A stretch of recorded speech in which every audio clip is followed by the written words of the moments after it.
Hello and welcome to the 15-minute show, part of the Arsenal Therapy podcast. As always, I'm your host, Adam Keys, and today we are going to talk about Kai Havertz. It's 4 goals in the bounce for Kai in the Premier League. We're starting to see a completely revitalised player, stark contrast to the man that we saw coming from Chelsea. He was a broken talent.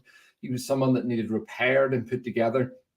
What's interesting about Kai is this could be a case study for players and agents going forward. Look at what Arteta has achieved with Kai Havertz. He was a player that was described as the flop of the season. He was someone that we were told Arteta had cost Arsenal the league by signing Kai Havertz. And by now, we're seeing a complete contrast. Kai Havertz has got Arsenal 4 points alone by the winners home and away against Brentford. 2 late winners, 2 huge moments, 2 big headers. And look, Arsenal would not have those points without Kai. But we're going to have a run through. Then the big question around this video is Kai Havertz showing that a striker should not be the number one priority for Arsenal this summer? And with that in mind, we're not talking about Arsenal not signing a striker. We want to make that very clear from the very start.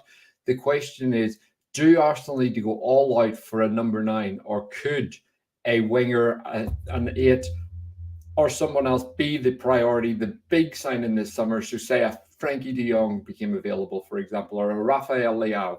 Do you spend big on those players and go for a slightly cheaper option at centre forward, given that Kai is really performing and is giving us something very different? So we're going to have a look at what he's doing for Arsenal right now and why this could be a valid argument. So first up, what Kai's done right now and what he's achieving. Look at the reaction of his fellow teammates, former teammates. You've got Gnabry getting involved, Ian Wright, never far from the party, but Declan Rice. You saw the reaction whenever he scored. You saw it against Burnley when he scored. Every time Kai has scored, the others, his teammates, have really got around him and really got involved. And it shows just, I guess, how popular he is within the squad. But I think popularity within this squad is different to previous squads. Popularity in this squad is about working hard, being committed, delivering on the pitch, and that's exactly what Kai's doing. It's no longer because you are good fun on the training ground or whatever. This team is all about winning, and Kai is a warrior, as Mikel said. He's someone that goes to war for you, and his teammates know that, which is why he's so popular. But look at his last 4 goals. What's interesting about all of these goals is they're all from inside the box, but 3 of them are from very similar positions, all around the edge of the 6. You've got the Burnley goal, which kind of kick-started this, which was the last time he played as a left 8, inside the box where he carried the ball in. The Newcastle goal where he attacked the 6, and again the Brentford goal where he attacked the 6. The Sheffield United goal, again, a bit more similar to Burnley where he carries the ball into the box, but again, this one's driven, so it's a slightly different finish.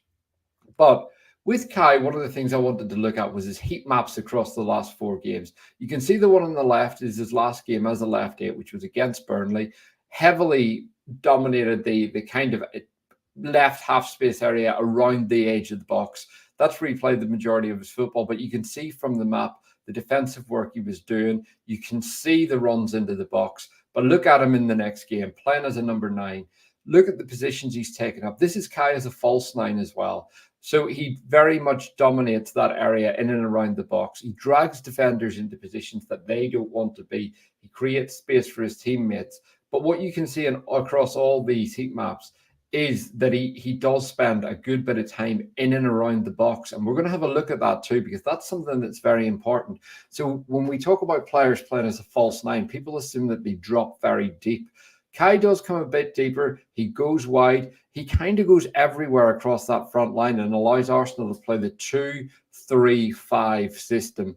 It's a build-up that leaves the 2 centre-backs, Gabriel and Saliba, often in a 2v1 with a defender or with a centre forward, with Kivior, Jorginho, and White ahead of them, or Rice if he's playing the 6. And then our 5 of Martinelli or Trossard, Odegaard, Rice, Havertz, Saka, all taking up that middle part of the pitch. So it gives us a lot of space to work with, and and Havertz, of course, it really allows us to compactly smother teams and stop them from playing.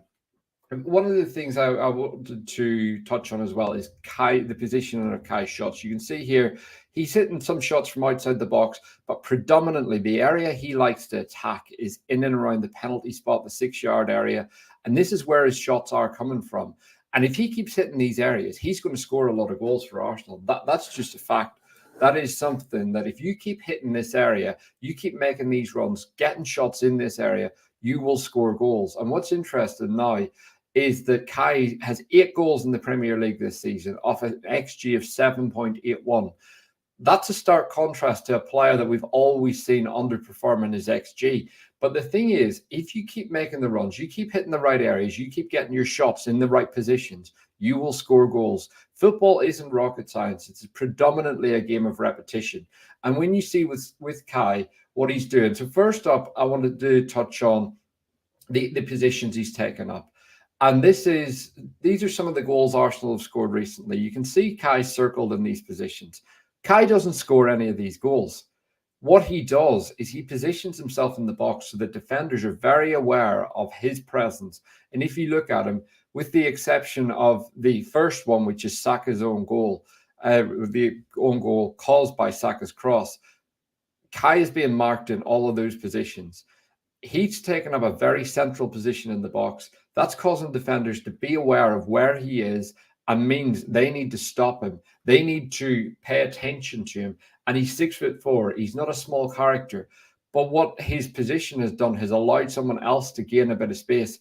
In the first instance, it's an own goal. But the second, Kai actually pulls back because he sees Martin Odegaard coming into a better position to strike the ball. Lets him take it. We see the next one. Again, Kai is making that run towards the edge of the 6. Instead, it causes 2 defenders to keep an eye on him, creates the space for Declan Rice. Declan scores. On Saturday, Ben White makes the cross, absolutely delicious ball into the box. What does Kai do? He takes up the position around the penalty spot where you want your centre forward to be. Declan Rice is creeping in behind, but you've got 2 defenders watching Kai. And Declan manages to create that space and get in behind. Again, we see this in previous games. The Newcastle game, we see him attacking the central position in and around the 6-yard box. He scores this time. The next one, Saka has it. Saka managed to cross this ball, put it into an almost impossible angle. But again, you can see Kai attacking the 6-yard box just off the penalty spot, giving Saka the option to pass. Same with Saka's goal against Burnley. You see Kai coming running across. Again, he's attacking the penalty spot. At this point, Saka could have played the pass and Kai would have been attacking this. Again, we see the Martinelli and Saka.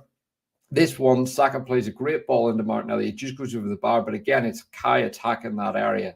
And these things open things up for his teammates. But interestingly, with Kai, we see the positions of where he shoots from. But what I find very interesting is where his shots actually go on the goal.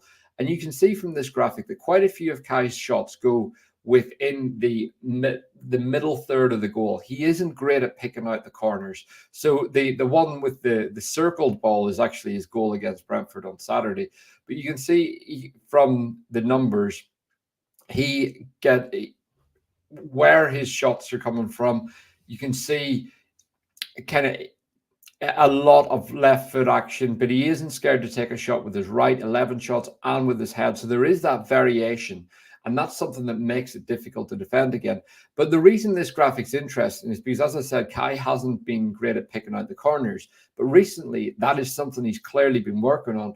We saw it against Brentford at the weekend, and this comes back to 2 things. 1, picking out the corner, and 2, the runs he's making. So this one, great run. This is a very traditional centre-forward run. Jorginho gets the ball. Kai's on his bike, straight through the middle.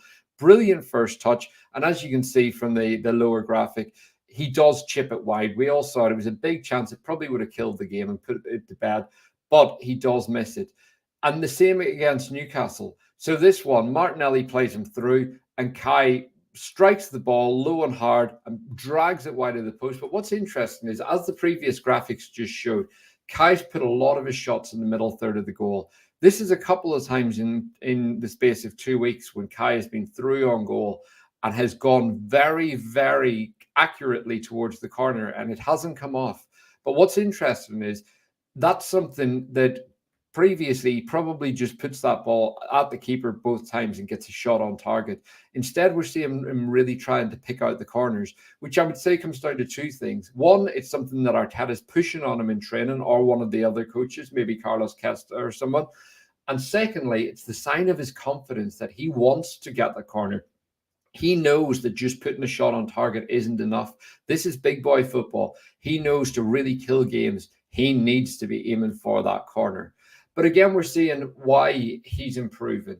So when you look at his numbers right now, the 8 goals off the 7.1 expected goals, and then he's actually got a 5.6 expected goals on target. So this number is taken after he hits the shot, which again comes down to where he's positioned it on goal. So given that a lot of his shots are in the middle third of the goal, you would expect the keeper to have a higher percentage chance of saving some of the shots that he has hit this season that have maybe gone in, the likes of the Brighton game where he does hit it fairly close to the keeper and puts it through his legs. But these chances lower your XGOT, and it's a stat that is actually fairly reliable because it showed XG is done from the assist is made and XGOT is made from it leaves the shooter's boot.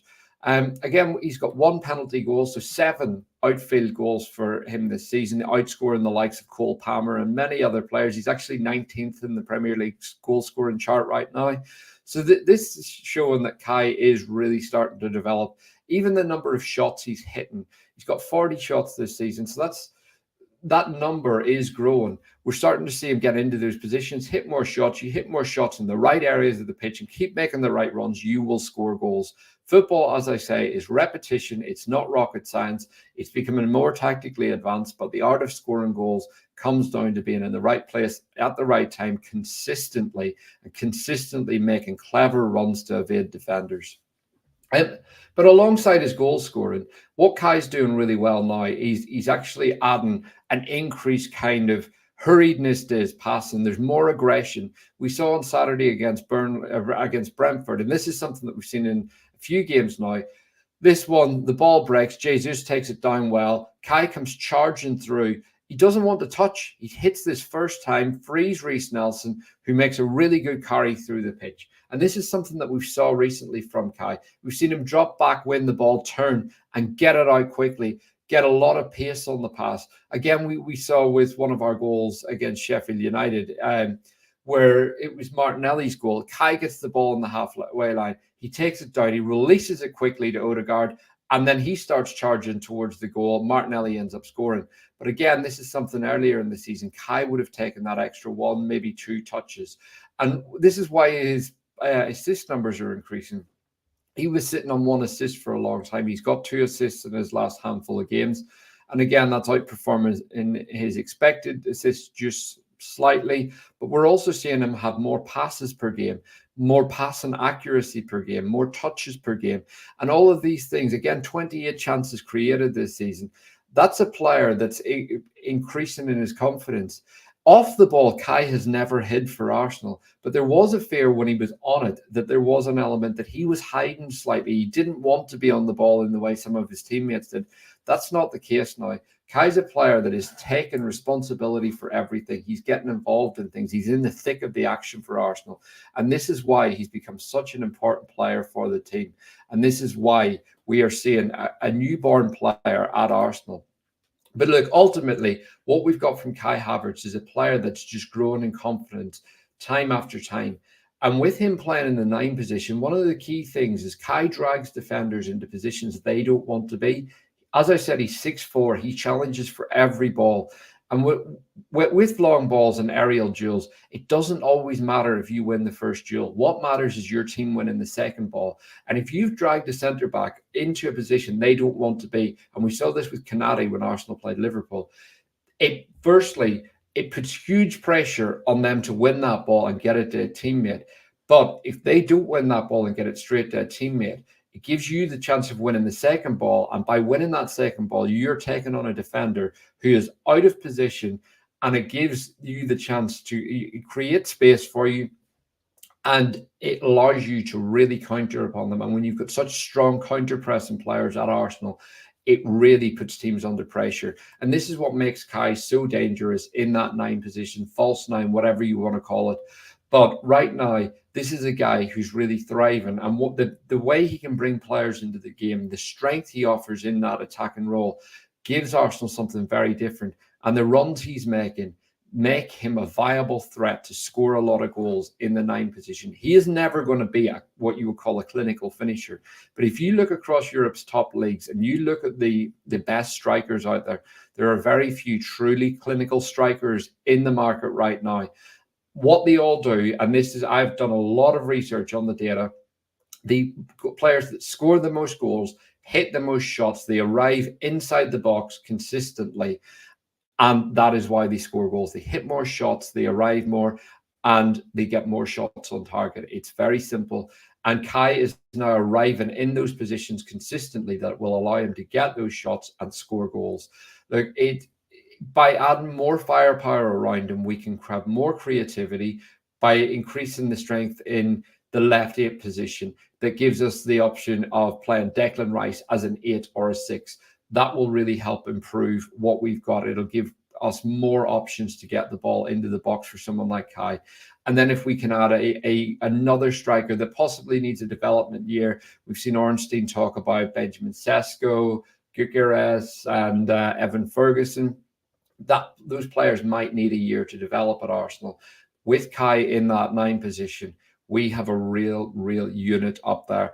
And we still have Gabriel Jesus and hopefully 1 and possibly 2 wingers coming into the team. But look, thank you for joining the show. If you've enjoyed it, please hit the like button on this video. I can see some of you have joined us live for the show. Please hit the like button now.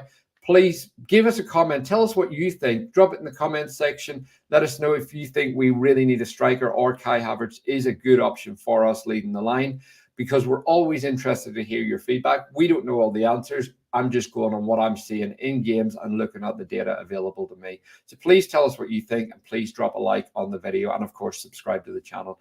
Thank you to everyone that's joined us once again. I look forward to talking to you guys about this, and thank you. Have a great day.